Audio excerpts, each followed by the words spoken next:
Hello friends, welcome to our channel target Indian civil services exam. मैं पल्लवी आप सबका हमारे आज के टॉपिक में स्वागत करती हूँ। फ्रेंड्स, आज का हमारा टॉपिक है सब प्राइम क्राइसिस। फ्रेंड्स, जैसे हम सब लोग जानते हैं कि पूरे वर्ल्ड इकोनॉमी में 2008 में हुआ सब प्राइम क्राइसिस ने पूरे वर्ल्ड को हिला दिया था। आज के हम इस वीडियो में ये जानने की कोशिश करेंगे कि सब प्राइम क्राइसिस का मतलब क्या है, किस कारण से इस तरीके के क्राइसिस किसी इकोनॉमी में हुए थे, ऐसे क्राइसिस से बाकी देश की इकोनॉमी किस तरीके से इफेक्ट हुई थी। तो सबसे पहले जानते हैं सब प्राइम क्राइसिस का मतलब क्या है। जनरली जिन भी बोरोवर्स की क्रेडिट रेटिंग कम होती है या जिनका क्रेडिट रिकॉर्ड बहुत अच्छा नहीं होता है, वो जनरली बैंक से लोन नहीं ले पाते हैं और वो डिस्क्वालीफाई कर दिए जाते हैं किसी भी प्रकार की वित्तीय मदद से। एज अ रिजल्ट अगर देखा जाए तो किसी भी देश की इकोनॉमी का काफी मेजर हिस्सा बिना लोन के रह जाता है। यूएस के बैंक्स ने एक आइडिया निकाला कि क्यों ना हम उन लोगों को भी लोन दें जिन्हें जनरली पब्लिक सेक्टर बैंक्स या एक formal banking financial system entertain नहीं करता है। एज अ रिजल्ट उन्होंने सब प्राइम्स लोन्स निकाले। दोस्तों, इनका नाम सब प्राइम लोन्स तो नहीं था, बट इस मीनिंग से, इस बात से हम ये मीनिंग की समझने की कोशिश करते हैं कि जिन लोगों को प्राइमरी एलिजिबिलिटी नहीं मिली उनको हमने एक लोअर स्तर की एलिजिबिलिटी देके लोन दिए, इसलिए हम उन्हें सब प्राइम लोन्स कह रहे हैं। सब प्राइम लोन्स देने की सबसे बड़ी वजह ये थी कि जो लोगों का क्रेडिट रिकॉर्ड अच्छा नहीं था, जिनकी नौकरियां ऐसी नहीं थी जो उन्हें अच्छी सिक्योरिटी दे पाए, या जिन लोगों की इनकम अच्छी नहीं थी या कम थी और इन कारणों की वजह से उन्हें लोन नहीं मिल पाता था, तो ऐसे लोगों को भी लोन देने के लिए बैंक्स ने आइडेंटिफाई किया और उनको सब प्राइम बोरोवर्स की तरह इस स्कीम के तहत लोन्स दिए गए। अब क्या कारण बनता है कि ये किया गया? सभी को इसमें कुछ ना कुछ बेनिफिट था, जैसे कि बैंक्स ने ऐसे लोन्स पर higher rate of interest charge किया। बहुत वाजिब सी बात है कि जब आपकी एलिजिबिलिटी कम होगी, जब आपकी योग्यता कम होगी, तो आपको उसको कहीं ना कहीं बैंक्स को कंपनसेट करना पड़ेगा और बैंक्स ने इसका तरीका निकाला हायर रेट ऑफ इंटरेस्ट से। वेयर एज बैंक्स को ये भी एक्सपेक्टेशन थी कि प्रॉपर्टी के जो प्राइसेस हैं वो जनरली ऊपर जाते ही हैं, तो ये जितने भी लोन्स थे ये सारे मॉर्गेज बेस्ड लोन्स थे, जिनका मतलब है कि हम प्रॉपर्टी बैंक जो है आपसे गिरवी रखवाएगा और उसके एवज में आपको लोन देगा। तो जैसे जैसे प्रॉपर्टी के प्राइस बढ़ेंगे बैंक के भी एसेट बढ़ते, बैंक के पास जो सिक्योरिटीज थी उनके प्राइसेस बढ़ते, तो बैंक इस वजह से उसमें फायदे में रहते। वेयर एज बोरोवर को इस सब में क्या ऑप्शन था, क्या प्रॉफिट था? Why did borrowers opt for such loans? क्योंकि इन लोन्स को लेने में बोरोवर्स के साथ सबसे अच्छी बात ये थी कि उनके अपने घर हो जाते या फिर वो घर लेके उन्हें किराए पे चढ़ा सकते थे।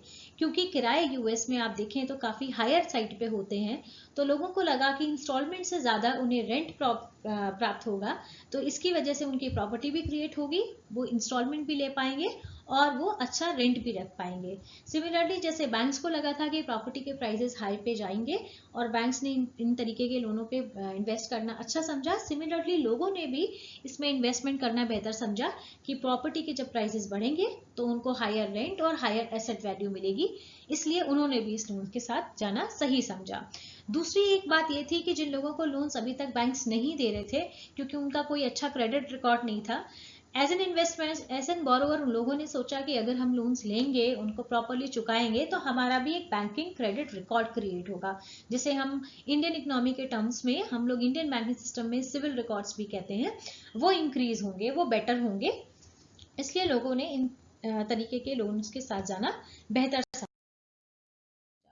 तो this situation created a higher demand for properties. ज़्यादा से ज़्यादा लोगों ने प्रॉपर्टी की डिमांड करना शुरू करी कि जब उन्हें लोन्स मिल रहे थे तो फिर उनको प्रॉपर्टीज भी चाहिए थी खरीदने के लिए। सिमिलरली प्रॉपर्टी का जो कारोबार था इसमें डिमांड्स बढ़ गई और जिसकी वजह से प्रॉपर्टी के प्राइस भी और बढ़े। तो जब लोगों को इजीली लोन मिला बैंक से और उन्होंने ज़्यादा से ज़्यादा प्रॉपर्टी लेने की कोशिश करी, तो ये रियल एस्टेट मार्केट में एक बूम आया। और जब भी हम लोग बहुत अच्छे से जानते हैं कि स्टॉक मार्केट में अगर कोई सेक्टर, कोई पर्टिकुलर तरीके की हमारी इकोनॉमी का कोई एक वर्जन, कोई फेज अगर बहुत अच्छे से बूम करता है, तो जो इन्वेस्टर्स होते हैं उनका ध्यान आकर्षित होता है और इन्वेस्टर्स भी उन्हीं शेयर्स में इन्वेस्ट करना चाहते हैं। तो दोस्तों, यहाँ पे एक नेटवर्क सा बन गया आम जनता और बैंक के बीच में, जहां लोन लिया जा रहा था और बैंक्स उन्हें लोन दे रहे थे।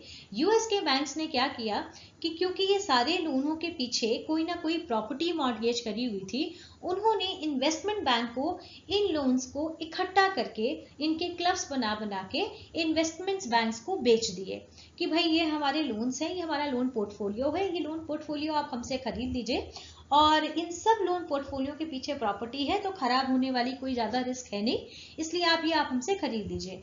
और क्योंकि property market was on a higher side, तो इन्वेस्टमेंट बैंक्स ने भी उसमें पैसा इन्वेस्ट किया और इन्वेस्टमेंट बैंक्स ने इन्हें सिक्योरिटीज की तरीके से मार्केट पे लॉन्च किया और इन्हें एमबीएस भी कहा जाता है, which is called as market mortgage based securities. Market में एमबीएस लॉन्च हो गए कि जो ये जितनी भी सिक्योरिटीज है इन सब के पीछे मॉर्गेज लगी हुई है, इन सब के पीछे प्रॉपर्टी गिरवी लगी हुई है। अब इन्वेस्टर्स को भी, जो जनरल मार्केट इन्वेस्टर्स होते हैं, उनको भी लगा कि अच्छा ये सिक्योरिटी तो बहुत अच्छी है, ये तो खराब होने के चांस ही नहीं है क्योंकि इसके पीछे तो एक well fledged full fledged property रखी हुई है, तो इसलिए इन्वेस्टमेंट करने का अच्छा तरीका है।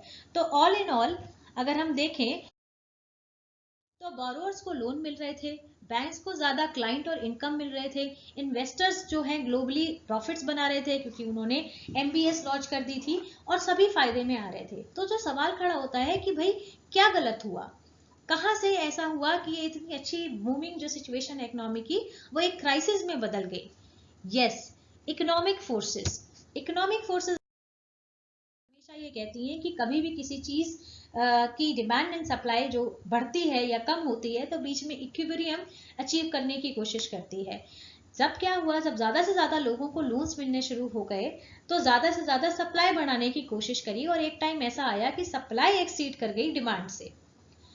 As a result real estate market में ठंडा ट्रेंड आ गया, प्रॉपर्टी के प्राइसेस गिरने लगे एंड सप्लाई ज्यादा हो गई, घर ज्यादा हो गए, लोग खरीदने वाले उतने बचे नहीं। तो जब प्रॉपर्टी के प्राइसेस कम हुए, डिमांड जो थी वो कम हुई और सप्लाई बढ़ गई, तो जो रियल एस्टेट का जो हमारा मार्केट है वो भी गिरने लगा एंड लोग अपना अपना पैसा निकालने लगे।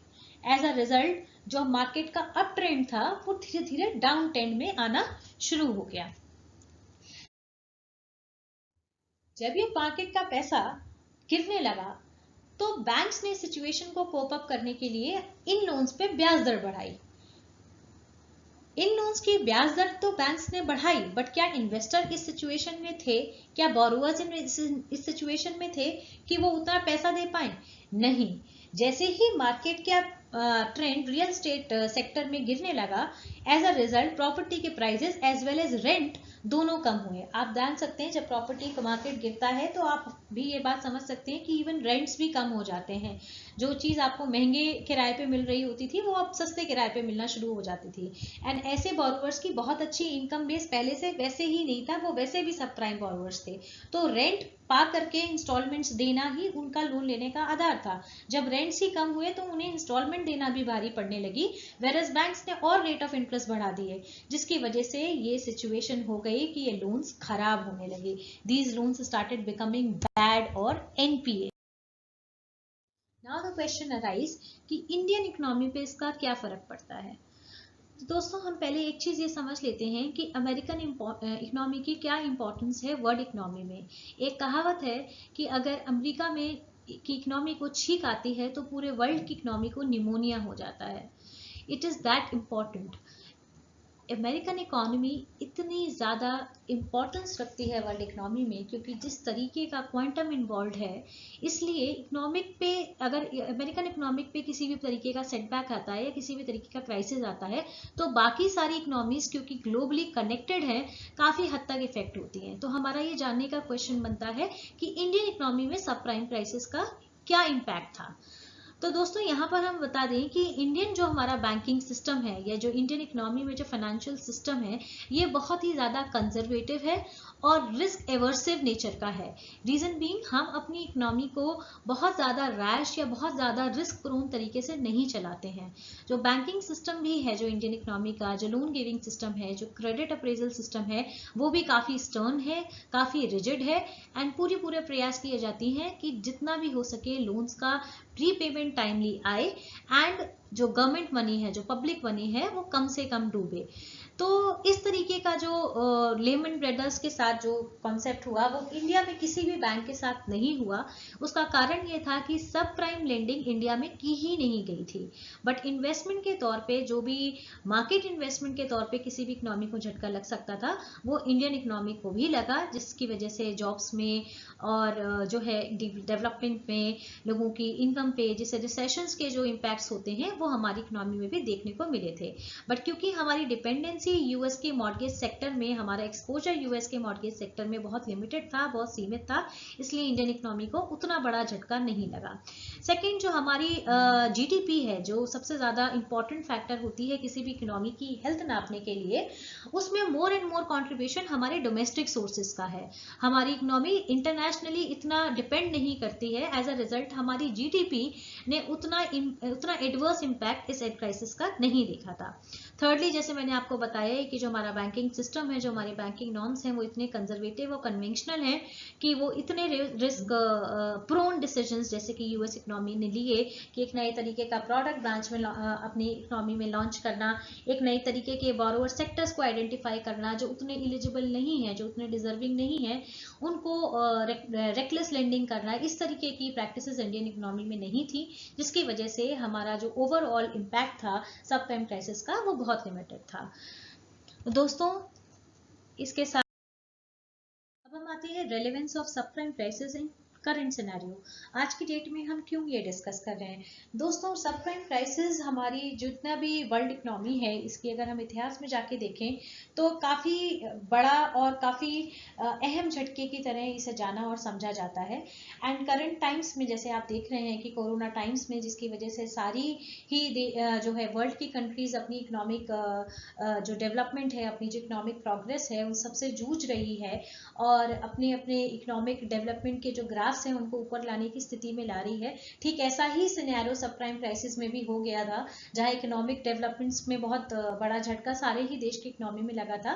तो आज की डेट में अगर हम इसकी रेलेवेंस पे बात करें तो सब प्राइम क्राइसिस ने 2-3 पॉइंट्स क्लियर करे थे सारी वर्ल्ड के सामने, जो कि ये था नंबर 1 कि अपनी इकोनॉमिक के डेवलपमेंट के लिए अगर जो आप इकोनॉमिक डेवलपमेंट के जो पिलर्स हैं उन पे कॉन्सेंट्रेट करें तो ही आपकी सस्टेनेबल ग्रोथ होगी, रैदर देन आप इनएलिजिबल या सब प्राइम या लोअर देन एलिजिबल लोगों के हाथ में लिक्विडिटी दे करके अपने मार्केट की फोर्सेस को डिस्टर्ब करें।